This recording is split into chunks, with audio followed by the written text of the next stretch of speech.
Ladies and gentlemen, welcome to the first episode of the PuroRegal podcast here on the Slam Fam Wrestling Network. A brand new podcast where we're going to discuss all things New Japan Pro Wrestling. I, of course, am the sexiest man in the Midwest independent wrestling scene from the neck up, Timothy Regal. Also the host of Off the Chest of Timothy Regal with the 7-star mind Alex McCarthy. But I am here to talk New Japan with a friend of the Slam Fam Wrestling Network. His first time on the Slam Fam Wrestling Network. I think we may have posted some pictures from All In. I don't remember.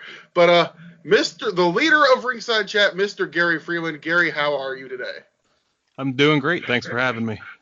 Absolutely, man. It's great to finally get to sit down with you and finally get this podcast going. We've been talking about it forever. And, I did the little New Japan G1 primer last year just solo. And I said, I really, really want to get this podcast going. And thanks to some new means, I've finally able to get it going. So, let's, obviously, it's the perfect time to do this because we are coming off of WrestleKingdom, New Year's Dash. Gary, first off, overall, what did you think of the shows? I think in comparison to previous years, they weren't as strong. That being said, with New Japan, a good show is still better than most of everyone else's great shows. I thought it was top heavy a little bit, especially with WrestleKingdom. Some of the top build matches really lived up to the hype, at least in my opinion. But some of the lower card matches, I don't think were given the amount of time that they needed. I really think pretty much what you said. Plus, I think with everything that's going on right now, I really feel like as we look back at this WrestleKingdom through history, this is going to be kind of looked at as definitely a transitional WrestleKingdom. Absolutely. There's a lot going on in 2019 in professional wrestling. There's a lot going on, and we'll get into who was there and who wasn't there today for New Year's Dash as we go forward. But I guess we'll kick it off, starting off the pre-show. Gone was the Rambo, and I don't know about you, man. I mean, this match, it was decent, but I missed the Rambo. The Rambo was always fun. I missed random Australian guy, random Scott Norton appearance, Koji Kanemoto, random UWFI guys.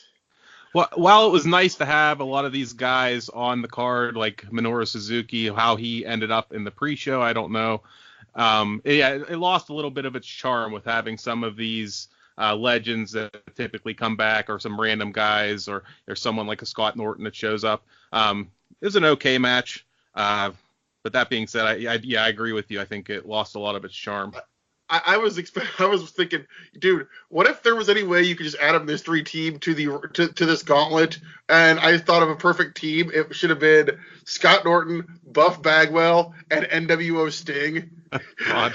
Imagine them come like they're the third team, man. They come walking out. Jeff Farmer's got the paint on in the back.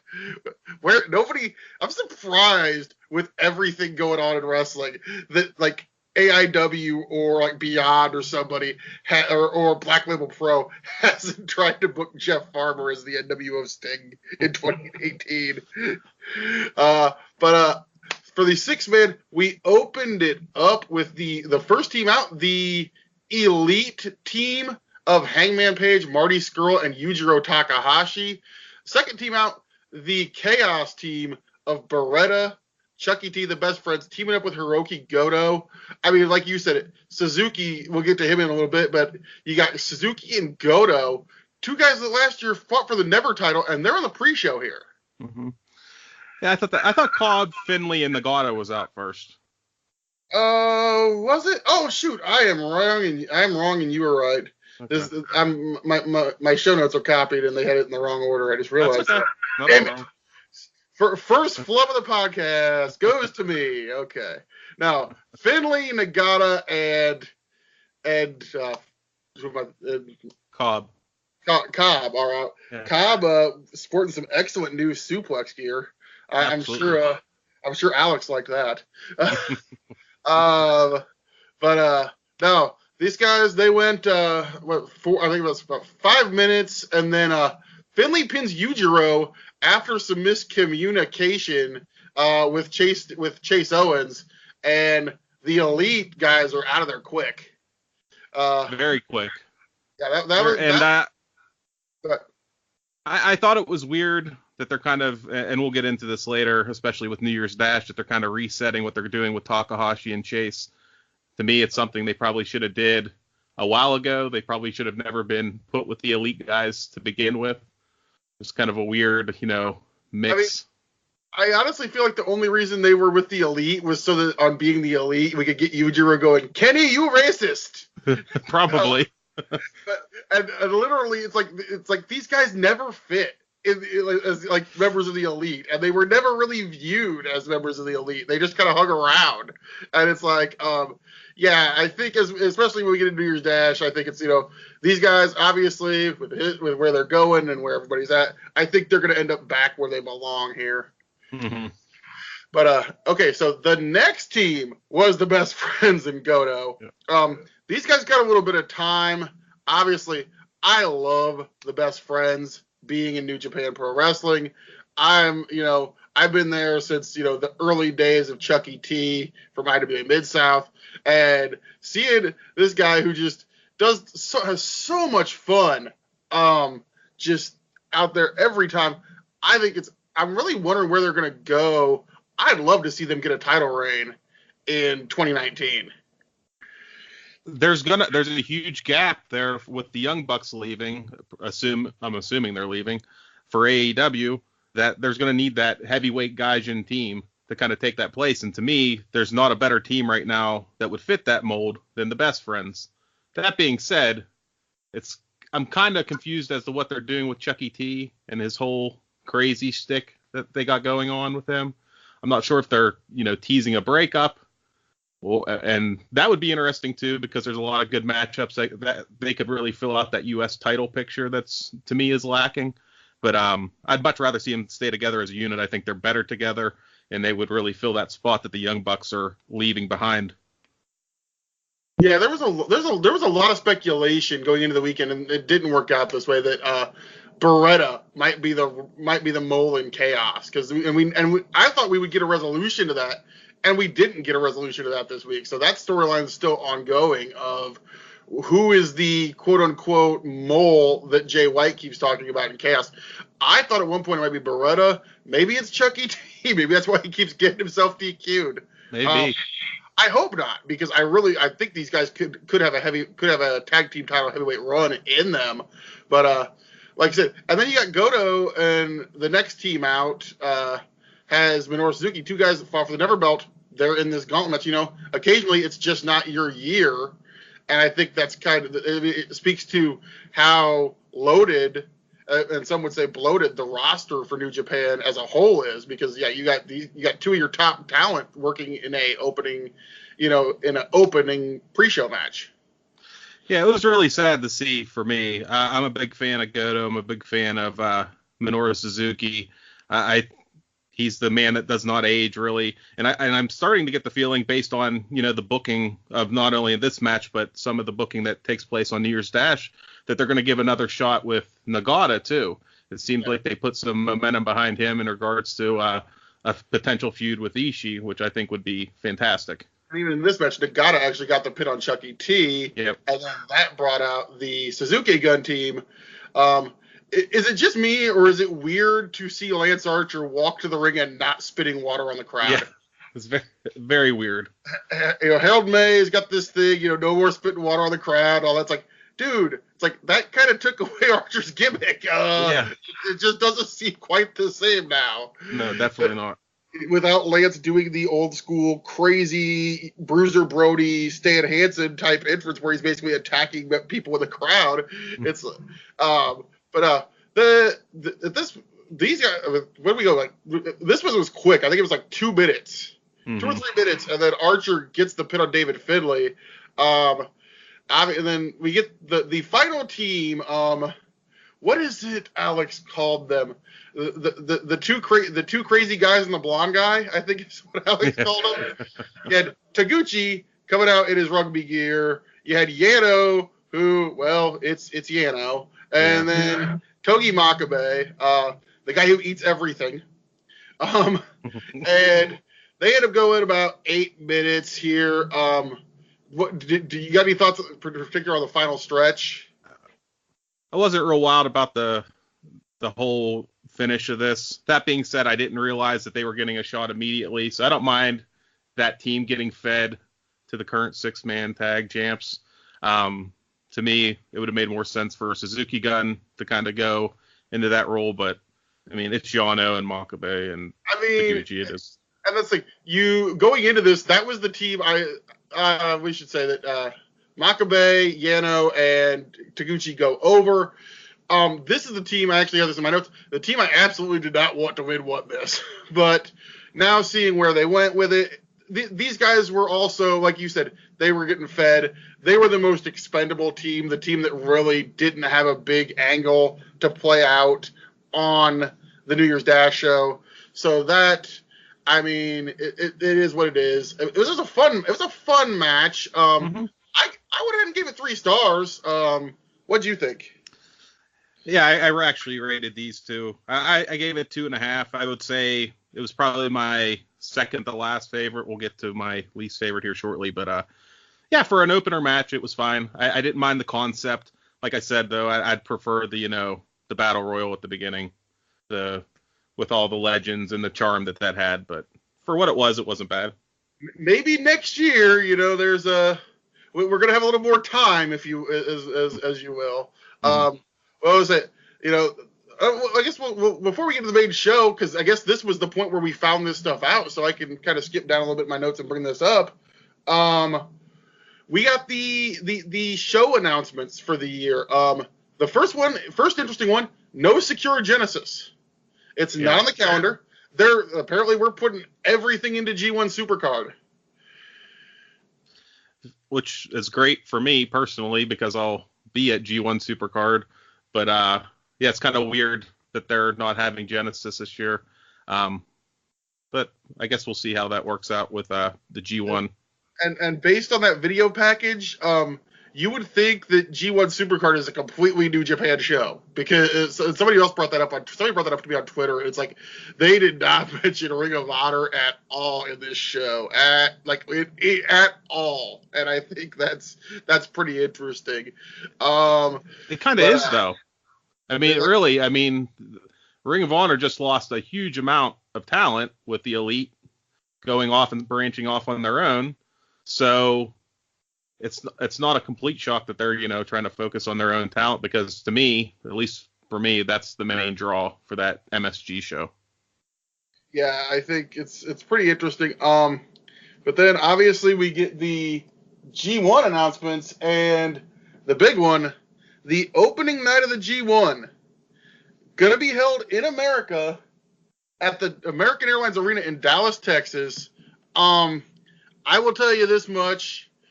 I have already started looking into how much a plane ticket to Dallas, Texas is. I'm not going to be at G1 Supercard, but God willing, I can get a direct flight from Moline, Illinois down to Dallas, Fort Worth. So there is a possibility, as it stands right now, that I may be in attendance for the start of the G1. And I've got to think, if we're doing a 30,000 seat venue for the G1 tournament, and you're taking, I believe, a 4 or 5 day break between night 1 and night 2, I got to think that card is going to be 10 matches, and we're going to get both blocks. That's the only way logistically it would make sense to me. And you're going to want to draw as many as you can. And to me, this just shows how committed they are to this Western expansion, despite losing a lot of their top guys in talent. Yeah, it's very exciting to see that they're finally, really branching out across the United States and not just focusing on California. Yeah, we're not getting and it's not a G1 special. It's the actual G1 tournament. That is huge, and as of right now, I'm hoping to be there. Also announced by Kevin Kelly. They've added a show to the New Beginning tour. It's going to be held in Nashville. Yep. No venue announcement yet. But our good buddy my one of my best friends, Doug Ritter. The guy with the one you met him at All In. So yep.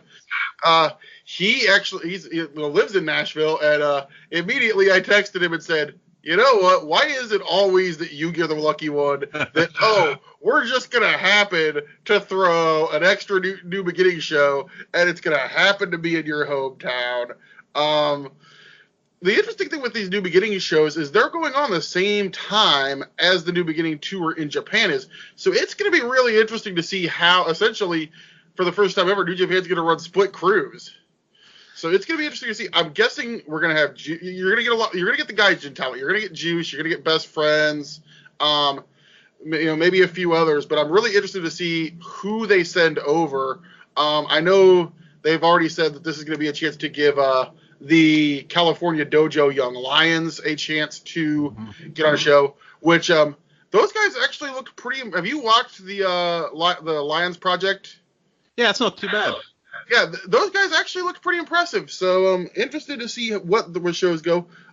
Interestingly to note, they are not listed on New Japan World as of yet, but I think they're in I know the Nashville one is February 2nd, so I'll be interested. Hopefully those shows will be up on New Japan World pretty quick, because I do want to check out what those shows are going to look like. But the big announcement, of course, came at the end. January 4th, obviously falling on a Saturday next year.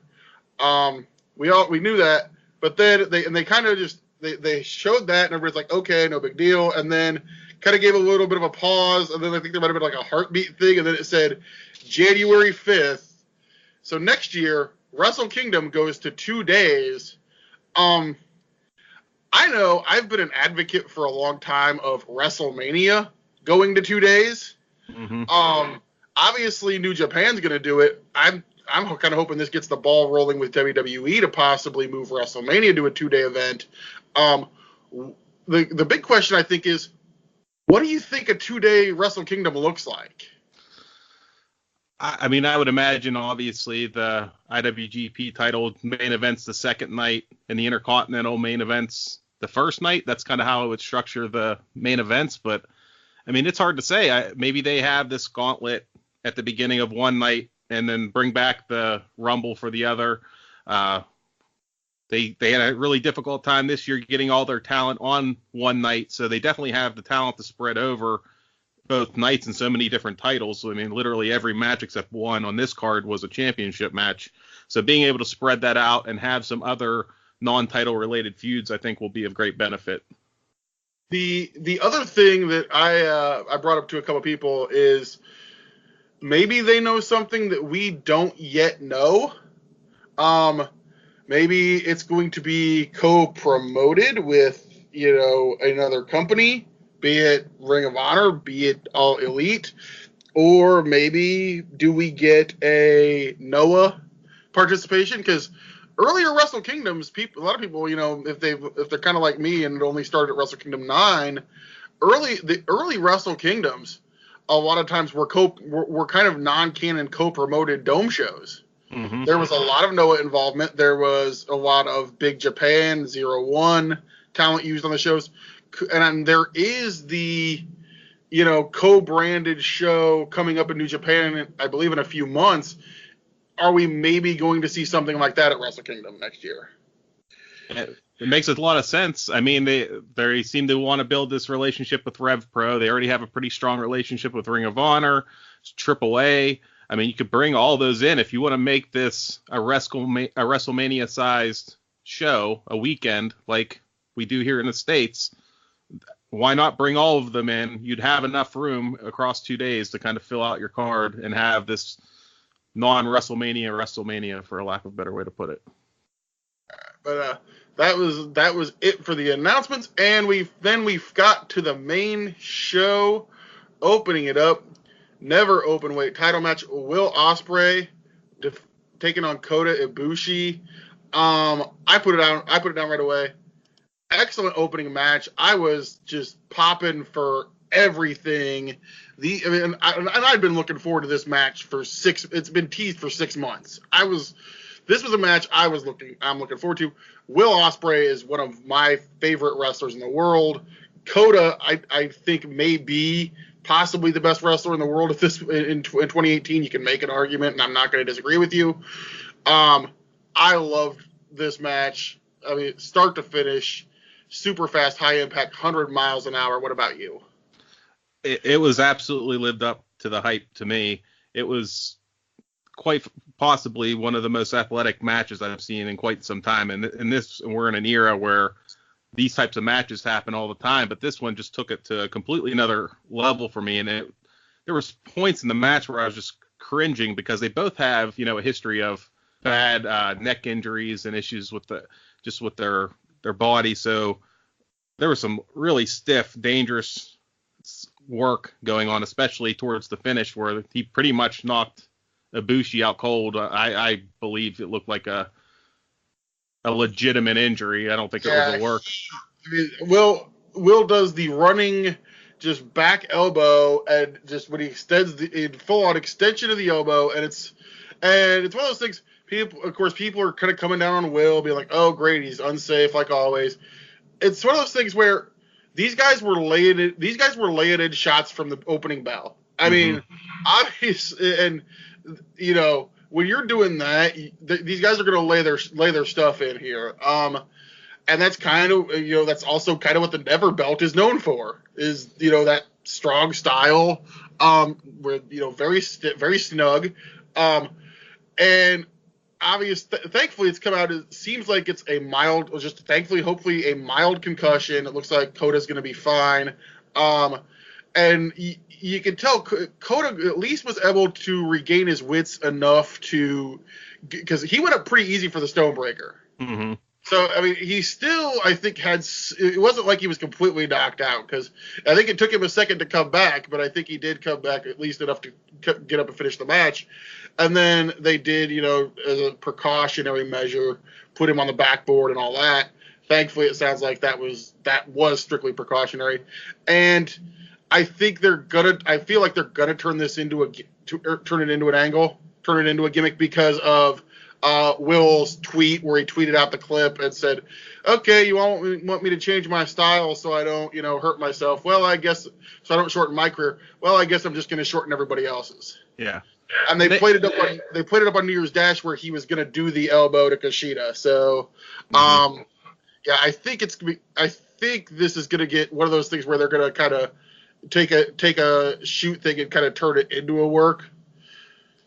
And why not? I mean, it's going to become, to me, if we're going to compare it to WWE, Randy Orton's punt, where it's not used all the time. It's used in special occasions where he needs to take it to that next level and finish an opponent off. So, I don't mind it. And it looks awesome when he does it. I mean, it's pretty fantastic looking. The move looked cool when he did it. So, yeah. I mean, and like I said, Ospreay winning here. His days as a junior are done, right? I would think so. I mean, he's put on 15, 20 pounds of muscle since that neck injury. I mean, he looks great. He's really filled out. He hasn't slowed him down at all. If anything, I think he's sharper and quicker than he's ever been. I think he's the guy that they really push this next year. Just completely incredible talent. I really pushing for him to be in the G1. I think he would be a fantastic addition to this year's G1. Yeah, I put this match in right at 4.5. So yeah, that's what I have too. Up next we had the IWA Junior Heavyweight Tag Team Titles, 3-way LIJ team of Bushi and Shingo versus Roppongi 3K versus the Suzuki Gun team of El Desperado and Yoshinobu Kanemaru. Unfortunately, this match was short. They only got 7 minutes. And I really felt like this was a Shingo showcase. Absolutely. I mean, they really got put in a dead spot here having to follow Ospreay and Ibushi, and only having 7 minutes to do so, I think, was a detriment to this match really getting off the ground. The crowd seemed kind of dead for it, too. I think they were just tired from that previous match because it was so out of control. Well, that, and I think the injury to Ibushi might have taken the wind out of the sails of the crowd a little bit. But I was a little surprised here. Obviously, Shingo and Bushi get the win after about 7 minutes. I was a little surprised Roppongi 3K didn't win. But I guess, they wanted that. They want that shot that we're going to get later. But and a lot of people were saying Shingo going up to heavyweight here with all the guys leaving. But if there's some holes that are going to need to be filled in the juniors division possibly too, I think you're looking Shingo kind of showcased here. Obviously a junior tag title run. I'm going to put it out now. Odds on money for me, Shingo wins Best of the Super Junior this year. I would think so. I mean, I can't think of one right off the top of my head. I mean, like you said, this was a showcase for Shingo, and I think it's setting him up to be the odds-on favorite come the Best of the Super Juniors. Yeah, and the thing with the juniors, and we'll talk about something else when we get to the heavyweight tag titles too, is we have these three teams, and unless Taguchi gets a partner, with somebody, do they bring in? Is there any new blood that they try to bring in this year for the juniors? We're maybe going to get Kawato back at some point. But you've got a lot of young Lion juniors, but they're probably going to get sent on excursion, and that could be anywhere from 6 months to a year. I don't want to see the same three teams just battling all year for these belts. I'd like to see, new blood brought in. Who would you bring in? Where does it come from? Who would you bring in? I'm trying to think. Unless they go and try to raid a Dragon Gate or raid a Noah, maybe like bring in David Starr and somebody from Rev Pro. I'm just that'd be awesome. I'd be all right with David Starr. Rev Pro. I would. They have the relationship with Rev Pro. I would love to see David Starr in New Japan. I think the style he works, the cocky arrogance. I think he could get over as a heel in New Japan, no doubt about it. And and obviously he's small enough to be a junior. I don't know if he could do it as a tag, but maybe as a singles guy, maybe for like Best of the Super Juniors guy. But yeah, he'd be great. But like I said, speaking of Rev Pro, it's a good segue. Mm-hmm. The next match, the Rev Pro Undisputed British Heavyweight Championship match. Zack Sabre Jr. and Tomohiro Ishii. I have it like in all caps in my notes right here. Time casualty. 11 minutes and 35 seconds. I felt like just when they were getting going, when it was about time to kick it into the high gear, it basically ended. It did, and it's a real shame because I like both of these guys. Zack Sabre Jr. has really grown on me over the last couple years, and especially his New Japan work, because he just seems like he adds an extra level of violence in regards to his submission holds there, and they really put him over here in 11 minutes, tapping out Ishii in his new submission hold. I thought it was fantastic for the time that they had, but I would have definitely liked to see in a few more minutes. Yeah, this is a match that this is a match we've seen a couple times before, and they're capable of a lot more than what they got. Obviously, 11:35, and we'll kind of get into the time as we go. I think we get more towards the main events. Yeah, I gave this match 3.5 stars and said could have been higher if they would have got more time. If they would have had maybe an extra 5 minutes or so, I think you're getting into that 4.5 range because they would have had time to kick it into that extra gear. Mm-hmm. But up next, IWGP Tag Team Title Triple Threat Match. Los Ingobernables, Evil and Sonata taking on the Gorillas of Destiny, Tama Tonga and Tangaloa versus the Young Bucks. First thing I put with this match during the intros, I said, what is up with the new GOD ring gear with the red and blue masks? I said, they look like the Red Knight and the Blue Knight from Shawn Michaels' 1993 Survivor Series team. I didn't put that together, but yeah, they absolutely do. I was thinking more like off-brand Iron Man mask. That's what they kind of look like. Yeah, it's like it's one of those things like what is the gimmick? What is the significance of these masks? And of course, no explanation as of yet from Tama Tonga. So somebody tweeted Tama Tonga and I asked him, I don't want to do that because he gets kind of angry. Well, he's a good guy now, so he might answer you. Oh, good guy Tama Tonga, yeah. We'll get into that at New Year's. That's in my New Year's Dash notes, actually. Good guy, Tamatanga. And I'll say this for this match. I thought it was fine. The God, I almost compare him to the Usos. I know there's a lot of people that don't like him. They don't like Tangaloa, whatever. God to me I compare him to the Usos. Great as a team, but as in singles acts, I don't see anything there. But they are a tag team in a true sense of being a tag team. They complement each other well. They know what they're doing. They work in their lane. Obviously, we're going back to the roots of the Bullet Club in 2019, where the Bullet Club is going to be, dickhead heels, and they're great in that gimmick. I will say, I did like Jado's skeleton makeup. Yeah, that was awesome. I really like that. I think God in their current form within the Bullet Club is basically Gallows and Anderson. Tama Tonga's, pinnacle should be that Machine Gun Carl Anderson spot where he talks and runs his mouth and is kind of the heart and soul of the group, but not necessarily the leader per se. They've tried to get him over as a singles in the G1 the last 3 years. It just has not worked out. There's nothing wrong with being, a tag team guy, especially one of the better tag teams in New Japan, one of the better heavyweight tag teams. I also put Sonata's beard. A lot of people seem to be wondering what is up with that beard. Looked a little crazy. The blonde eye, and then it's going everywhere. It's like, is Sonata turning into a crazy person now too, or what's It's the angry Amish Sonata? Angry Amish Sonata. Yeah. Next, is he gonna come out plucking chickens? Yeah, that would be awesome. I'd be okay with that. Chickens. Then obviously you got the third team in here. They take the fall. They do the gimmick where Matt hurts the back again. The Bucks. We did not get Meltzer drivers. We got a couple of super kicks. We did not get a lot of the signature spots, and obviously this definitely felt like a last ride for the Bucks here.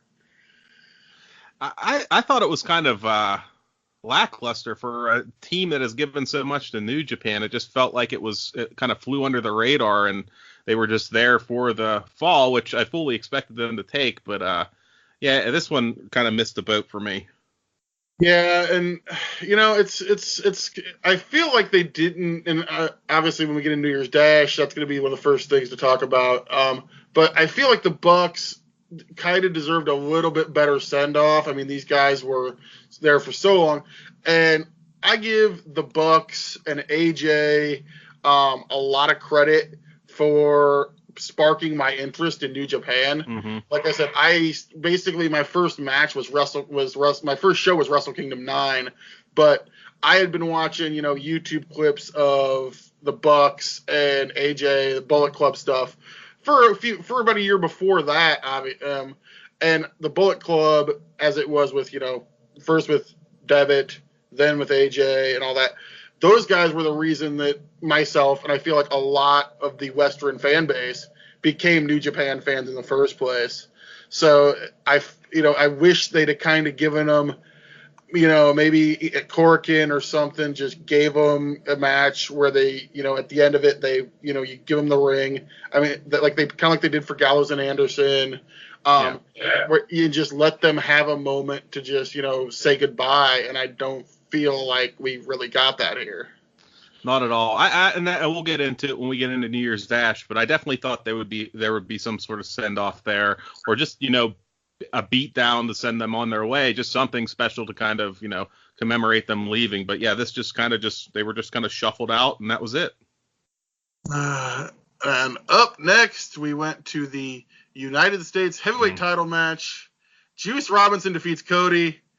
You're already shaking your head, Gary. I'll just let you go. This is my least favorite match of the night by far, and it's a shame because I do like both of these guys, especially Juice. I'm a real big Juice Robinson fan, but this was bad. This is just real bad. I don't even really know what to say. There's a lot of gaga with Brandy. Even booting her out was like done half-assed. Like there was the big American wind up to send her fly to kick her out. They made Juice look really strong, so that was great. I mean, but this was felt like a complete FU to Cody just because of everything that's going on. Well, and you notice he comes out, him and Brandy, they've got the Jacksonville Jaguars gear, which, I actually tweeted out, I said, hate to say this, but can Cody and Brandy name 3 players on the Jacksonville Jaguars? Did any wrestler that went to a Jacksonville Jaguars this game actually go because they're a fan of the Jacksonville Jaguars? The answer, no. But it's like this just I tried to like this. They worked a short WWE style match, but it was fine, but just this was not WrestleKingdom. No. This is a random WWE pay-per-view show. And this was, we've had, Kyle O'Reilly versus Jay Lethal and Adam Cole versus whoever that went like 11 minutes and nobody in the dome gave a damn. Mm-hmm. But I mean, this one was, this was worse than that. Oh, by far. I kind of felt bad for Juice because it kind of, to me, it sucked the moment away from him.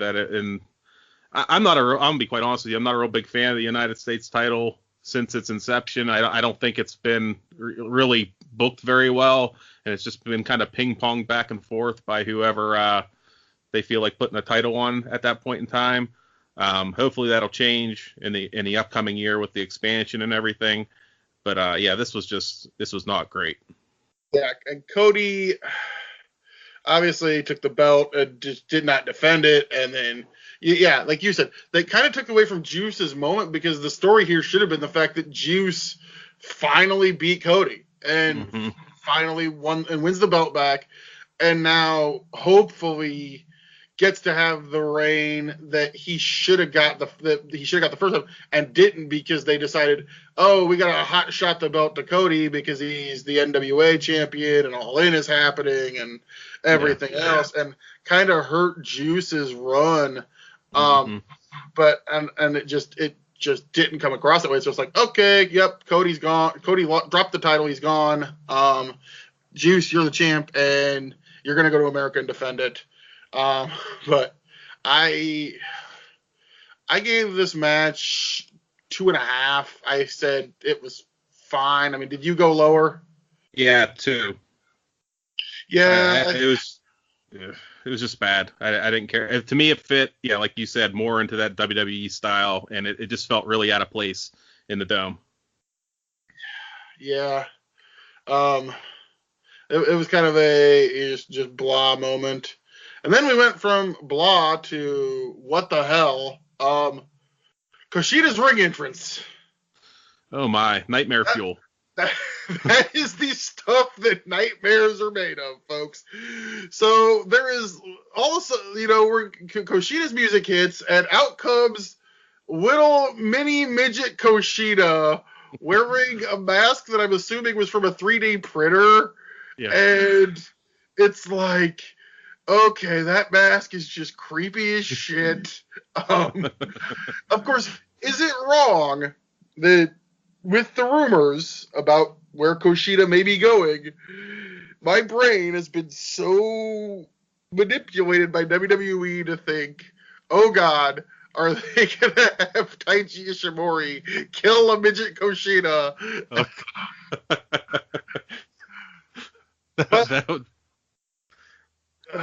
My favorite part of this entrance was Don Callis' commentary on it, because he was just reading my mind and just telling everyone what I was thinking, because he was just completely unnerved by this uncanny valley mask that this little kid had on, and creepy Taguchi, Doc Brown. That whole entrance was weird. Yeah, it's like I said, you get Doc Brown, Taguchi comes out. All of a sudden puts him on a platform, smoke bellows up, and then out from the smoke comes real Kushida.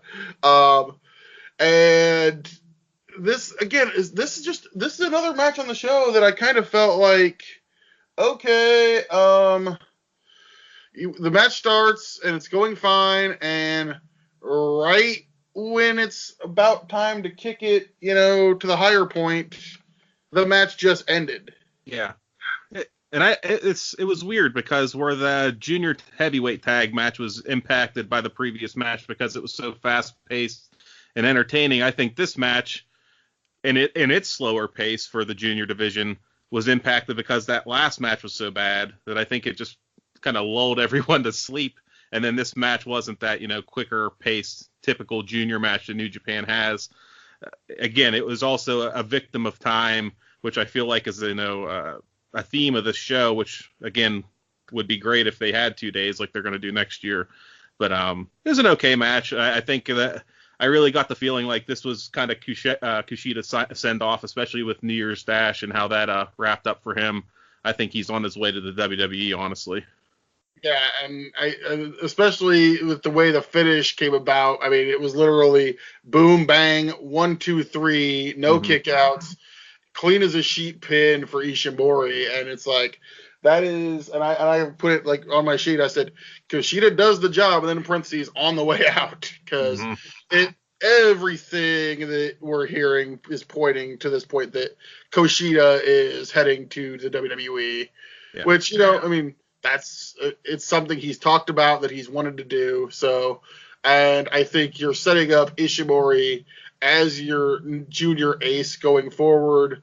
Like I said, I think the inevitable win of Shingo in the Best of the Super Junior, and then probably Shingo versus Ishimori as the junior title match at Dominion.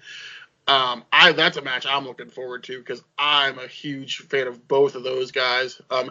Ishimori, I give that kid credit because that dude, his workout regimen has to be insane.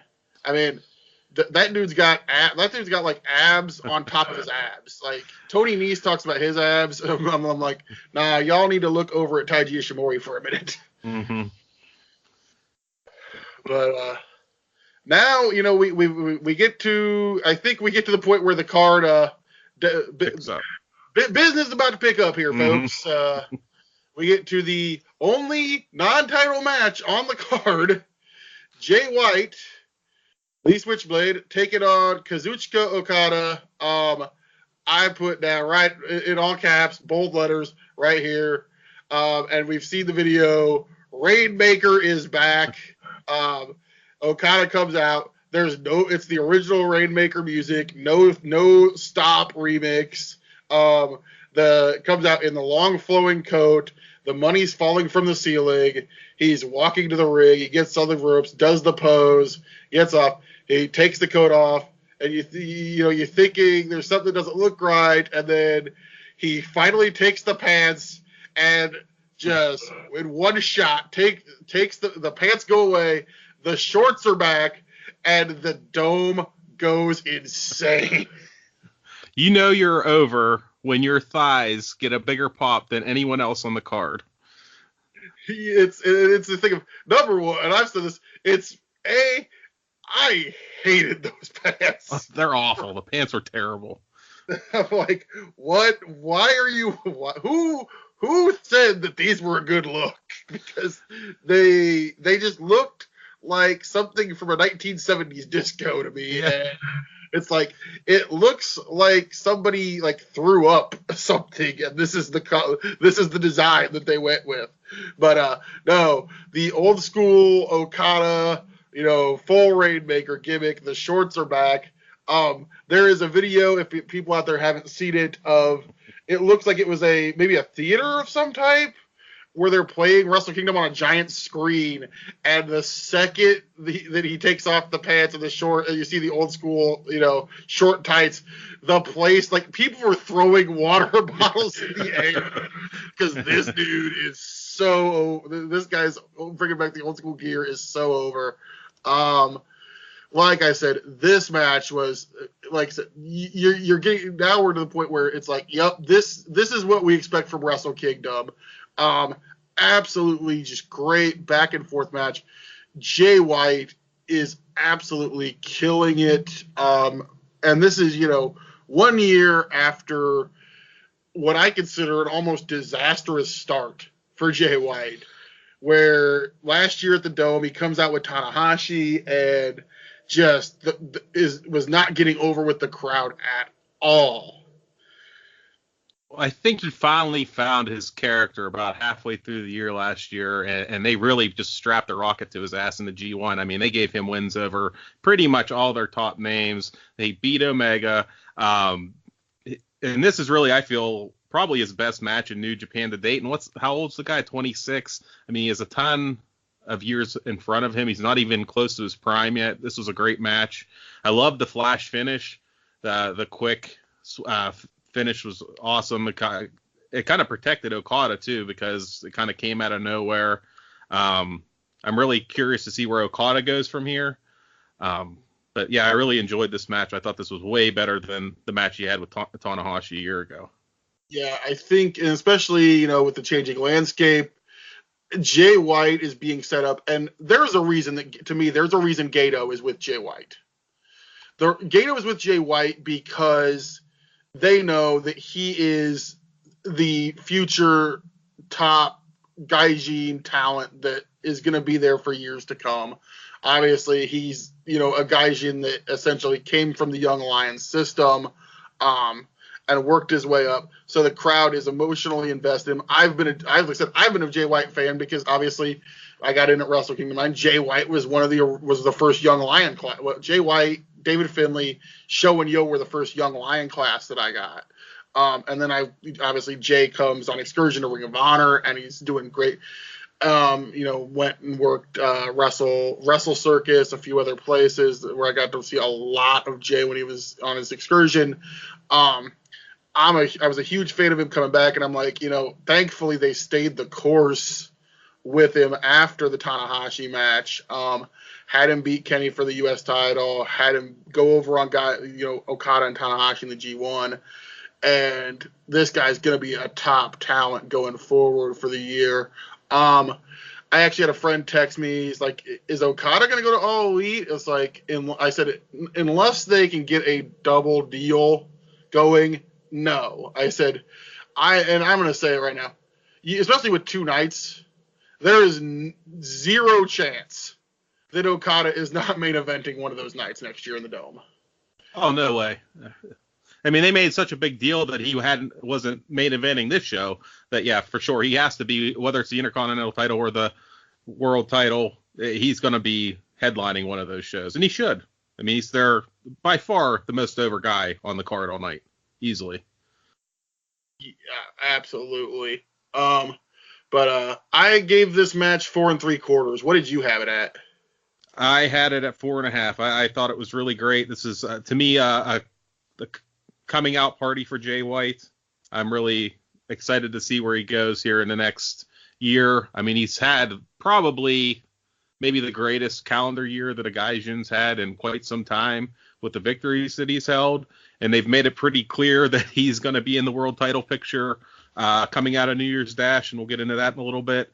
It would not shock me with his pairing with Gato that he's going to be he could be the IWGP champion this year, as early as this year. Would not shock me at all. I absolutely don't think that's out of the realm of possibility at all.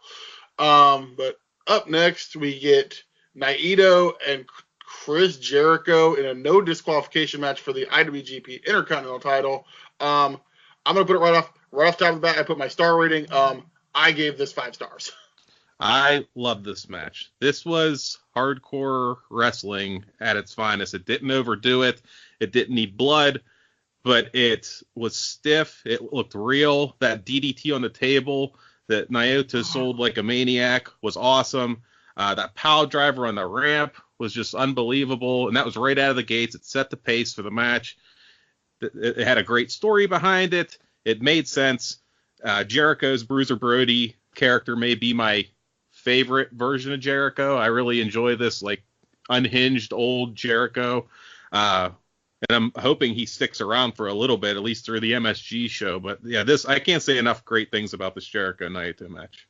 It's the Jericho gimmick here is, to me, it's Jericho wanted to turn himself into an aging rock star, and I feel like that's what this gimmick essentially is. It's I'm a superstar, I'm a rock star, I'm, better than everybody here. And, I thought, a couple years ago, I'm like, we'll never get better than the list of Jericho. And especially like that outfit that he had last night with the hat, the eye makeup, the jacket with the crap coming out. I don't even know what the hell to call it, but I loved the look. Like you said, I absolutely love this match. The DDT on the table. I never want to know what it's like to hit a Japanese table. I will say that. But Naito's selling the DDT where he's almost doing a headstand on the table, and I'm like, well, rest in peace, Naito's neck. But no, I absolutely love everything about this match. I thought it was better than this was the best Jericho match that we've seen. You can make an argument that this might be the best match in Jericho's career. It was that good to me, and I've already rewatched it once, and I still feel the same way. So it's the only match for Jericho to me that even comes close to this one might be the ladder match from the Royal Rumble with Benoit. Oh, that was great. That's my other favorite Jericho match. But this was just absolutely, these guys went out there, told an amazing story and brutality. And, you got to love the, Naito doing the, baseball spot with the kendo sticks and everything.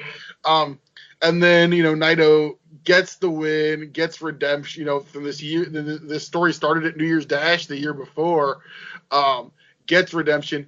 And then, he's looking at the Intercontinental title, and he's kind of carrying it, and it's like, is he gonna throw it?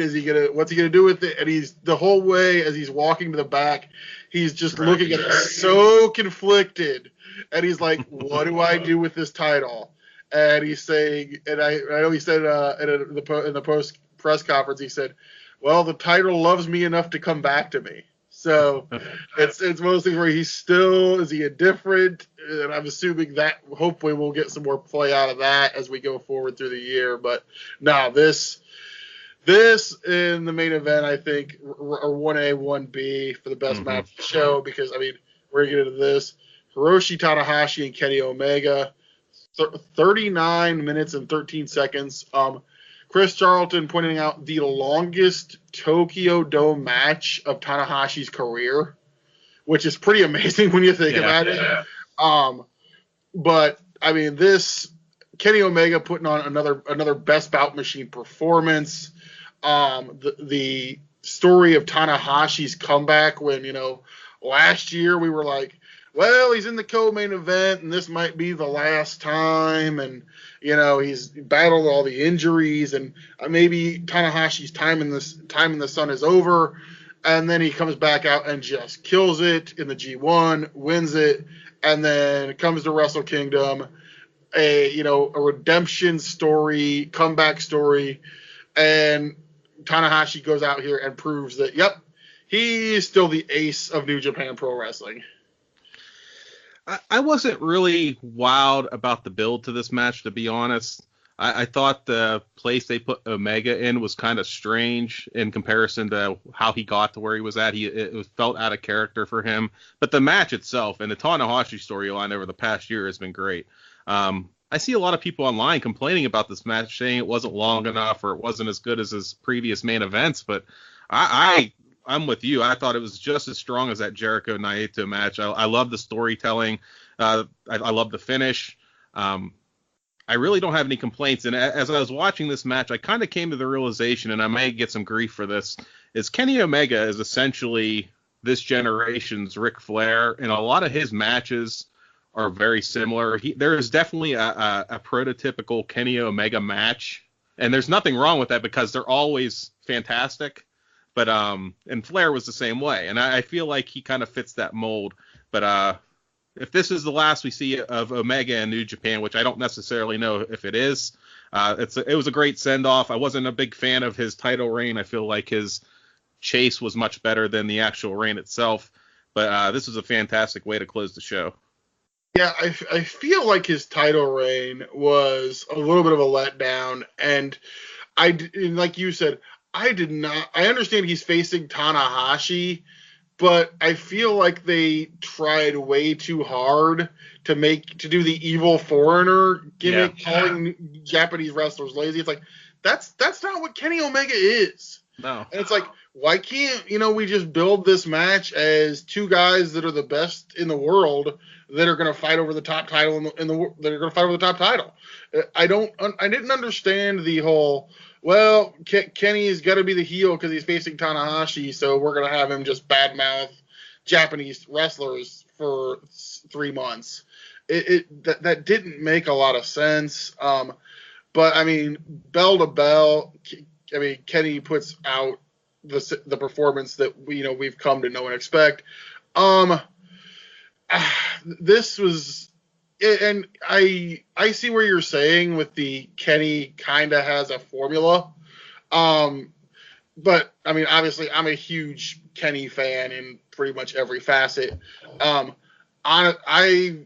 In the last year, I've honestly said this was maybe number 4 or 5 of matches of Kenny that I would rank.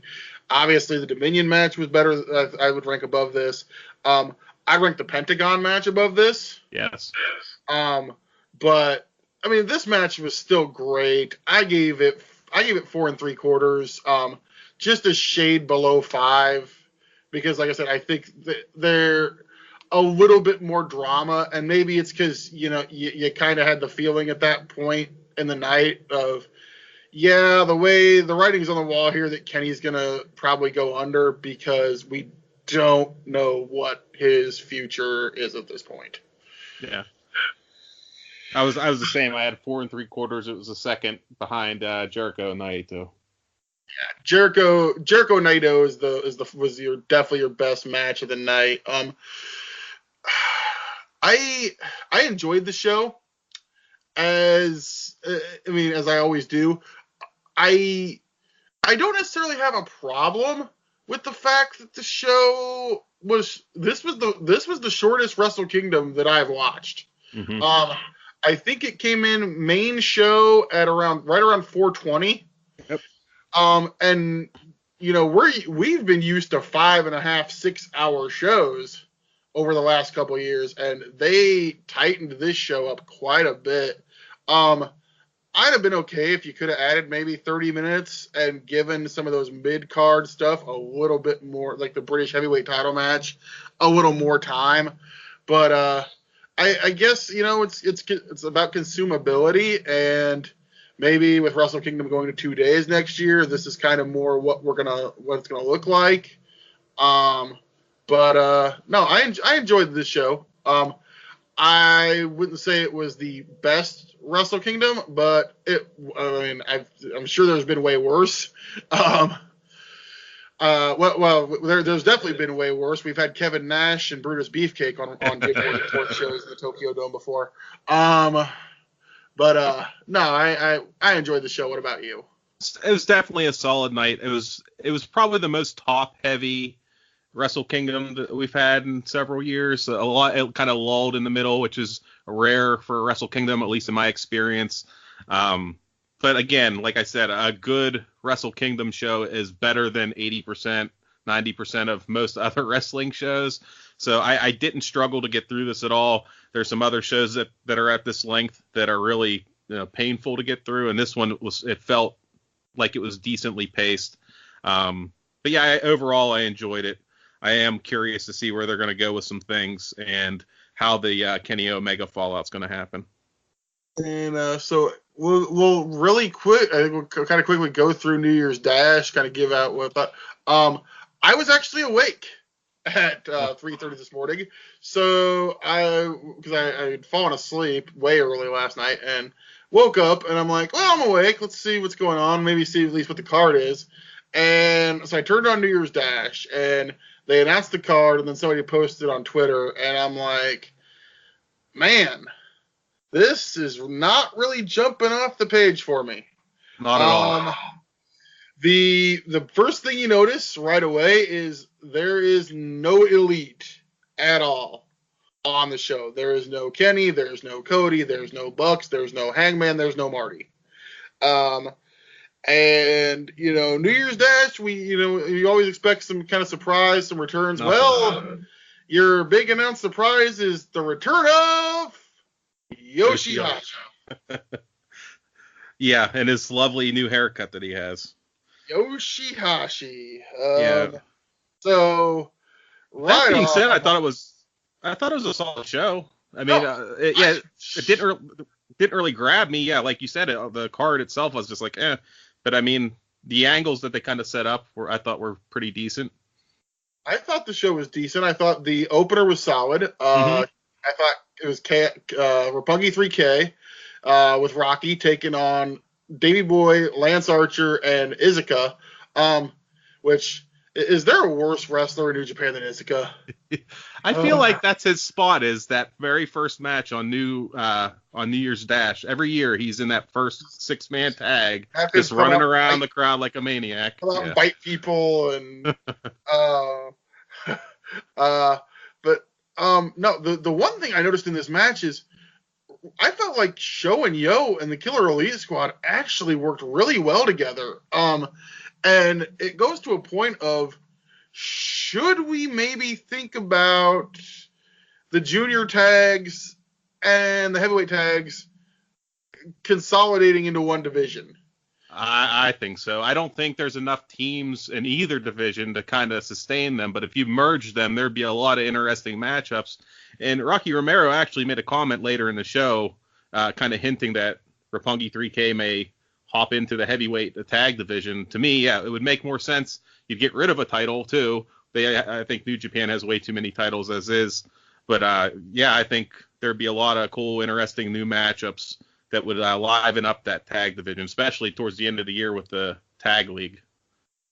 I mean, I would love to see Roppongi 3K in the Real World Tag League next year. I think and I think especially Sho, I think his future is as a heavyweight. Yes. I've referred to him several times before as Okada's little brother. So, and that's basically what he looks like, what he wrestles like to me. And I think that even since his Young Lion days, I'm like, this kid's there's a future where this guy's going to be a top star. But then we got my least favorite match of the entire weekend. Yes. We had Chase Owens and Yujiro Takahashi versus Toa Hanare and Tomoaki Honma. Let's see. I'm just going to read my notes. Wow, this stunk. Hanare is boring and bad. Honma shouldn't be wrestling. And at least Peter was there. Yeah, she was the highlight, honestly. And again, going back to this weird reset for Chase and Yujiro, I just wish they would have done this 6 months ago or whenever that happened when they did the initial split. It made for a moment later on in the show, but to me, it wasn't worth the weird pairing. Yeah, I am not a fan of I understand that what happened to Honma is terrible, but he hasn't looked right to me at all. They didn't trust him to put him in the Real World Tag League. They didn't put Great Bashio as a team. I think that says a lot about how they view him. Yeah. And I've never been into the Toa Hanare gimmick. I at one point thought it seemed like they were going to try to put him in the Bullet Club, and I was like, maybe if he joins Bullet Club, because he is Fale's student, that might do something. But to me, teaming up with Honma or Togi Makabe, it's boring, and you're not doing anything to get this guy over. It's just ugh. And this match was not good. I gave it half a star. I literally said this is bad. It got a 1 out of me, but that's probably being generous. After that, we had what I put down best match of New Year's Dash. Hiroki Goto, Tomohiro Ishii, and Will Ospreay taking on Jeff Cobb, Kushida, and Yuji Nagata. This match was excellent. I mean, this was a great 6-man tag. Great work by all 6 guys. This was a ton of fun. This may have been one of my favorite matches of the entire weekend, honestly. This kind of caught me off guard, and I love all 6 of these guys, but it was just a fantastic, well-booked, well-worked match. Everyone looked great in this match. A lot of interesting potential feuds coming out of this. Nagata and Ishii, I think, is going to be a great pairing. Cobb and Goto, I think, will be great. They kind of, to me, it came across Ospreay was giving Kushida kind of the going away fist bump there at the end of the match. I don't know if you caught that towards the end. I still think Kushida's on the way out, but this match, if you're going to watch any match on this New Year's Dash card, it's this one. Yeah, and then, like I said, both guys, Kushida eats a clean pin from Ospreay, kind of wrapping up their issue. And then at the end of the match, we get Ishii and Nagata just slapping each other, yelling at each other. You've got young lions in there. Everybody's trying to break them up. And I'm just sitting there going, go, go, go. If we're going to get a sustained Yuji Nagata push in 2019, I'm all for it. And especially if I can see, I will watch Tomohiro Ishii and Yuji Nagata wrestle each other all day long. Those, two of the most hardest hitting, and it's just, they both play their role of the cranky old prick so well. I cannot. I'm praying we're going to get a singles match at New Beginning between those two, because I think that's going to be a lot of fun to watch. Mm-hmm. Then never open weight 6-man titles. The Bullet Club team, Taiji Ishimori and the Guerrillas of Destiny, they're taking on Taguchi, Makabe, and Yano. I put down good match. Nice guy Tama. I'm a nice guy. It's like, huh? And I loved Chris Charlton saying that I think they're just trying to sell tickets to the Bullet Club block party WrestleMania weekend. I kind of like the good guy Tama angle. It feels like a meme just ready to be created. So I enjoyed it. It's better than just the swearing every other word to swear. And it comes across so superficial and fake. It just makes him a bigger heel, in my opinion. So I actually didn't mind that.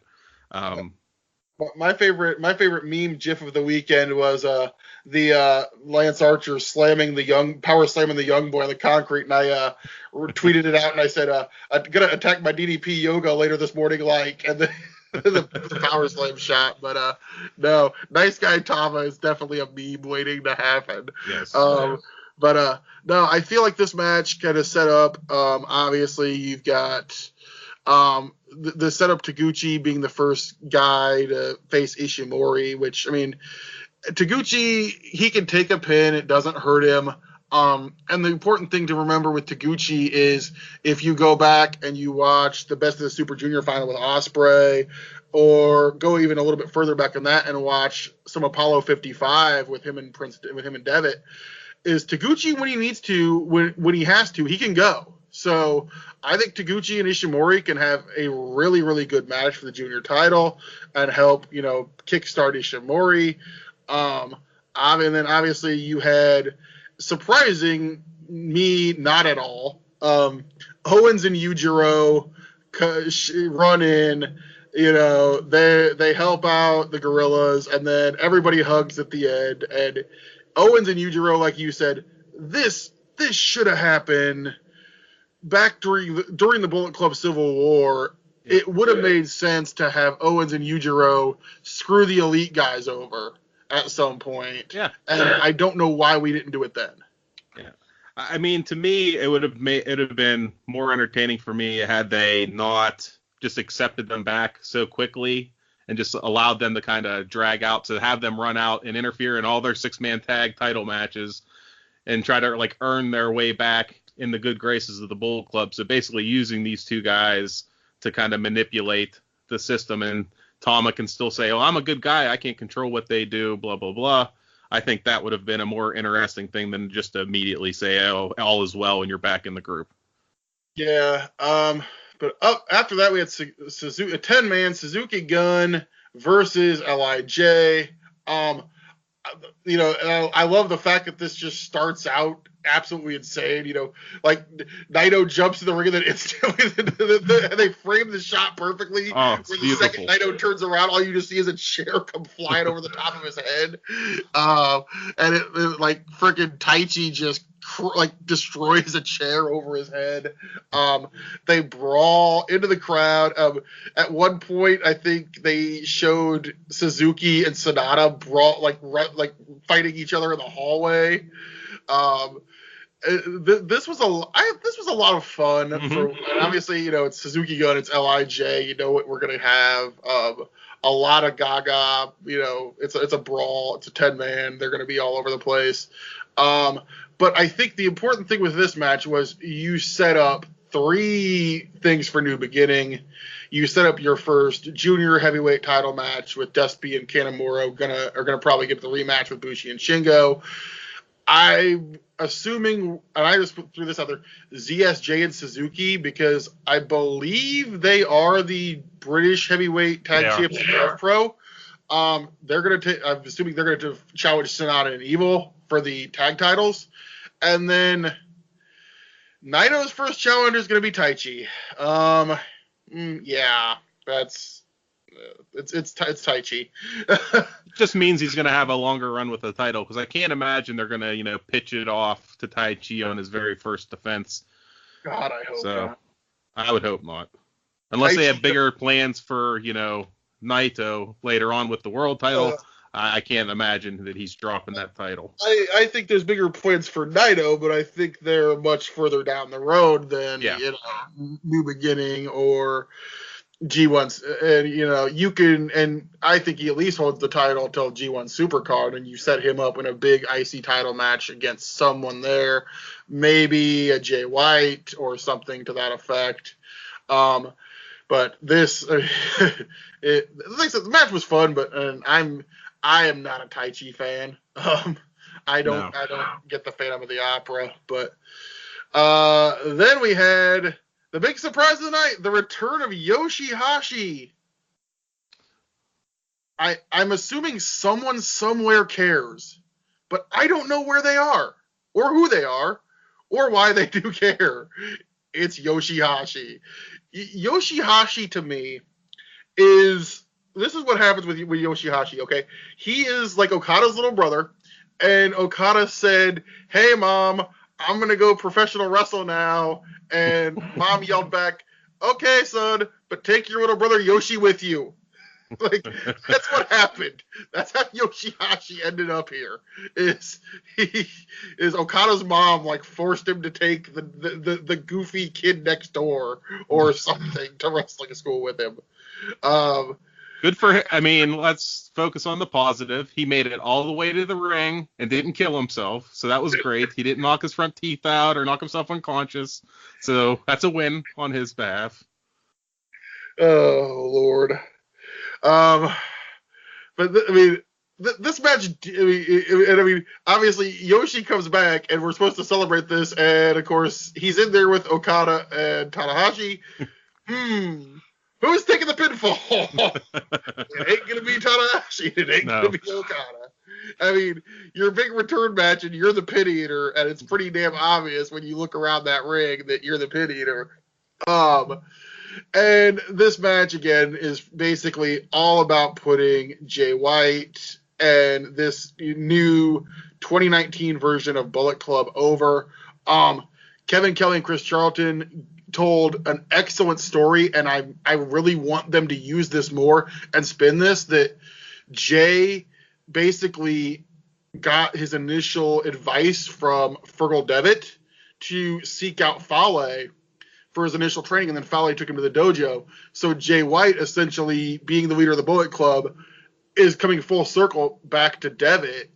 And, that specter of, Finn or Fergal, whatever you want to call him, who started this, kind of coming back around in essentially his protege taking over as the leader of the Bullet Club, and Bullet Club returning to its, we're the dickhead heels that are going to beat the crap out of everybody, going back to their roots. Obviously the Elite is gone. There's no more funny, haha, gaga, we're making a YouTube show. We're going to be, we're bad people, and we're just going to destroy you. And this got that over. It got over Jay White. And then obviously at the end, you set up Jay White and Tanahashi for New Beginning. You got anything there? No, I mean, that's pretty much covered. So I thought the match was pretty standard issue. It was just, like you said, there to put Jay White over. I thought it served its purpose. Jay White standing with the IWGP title, standing over the two biggest stars in the company that are completely laid out. I don't know what else you could have done to make him look any stronger. So, but yeah, he's probably the next opponent for Tanahashi. I don't think he wins there, but I think he puts on, an outstanding match, pushes him to its limits, and gives him something to, work towards here in the future. I actually said it wouldn't surprise me if Jay would win. It wouldn't surprise me. I don't think it happens, but I feel like, and Jay's going to get that title at some point down the line, and it might be sometime, and it's probably going to be sometime in 2020, because the one thing about New Japan is they're not afraid to play the long game. Just like with Shingo, obviously going to be in the junior division a lot longer than some people thought he was going to be. They're not afraid to tell a 2-year story. I'm firmly in belief that WrestleKingdom's heavyweight title match is Naito versus Okada, probably with Naito finally going over. And then maybe Jay wins it maybe Jay wins the G1 in 2020 and then goes to WrestleKingdom 15. I could see a scenario where that plays out. But this was really interesting. I think I definitely, seeing both shows now, you definitely see the transitional period of where we're going to go in the future. I'm hoping we're going to get some new blood in 2019, be it from inside Japan or outside of Japan. I know there's a article Voices of Wrestling put out of guys who New Japan should go out and get.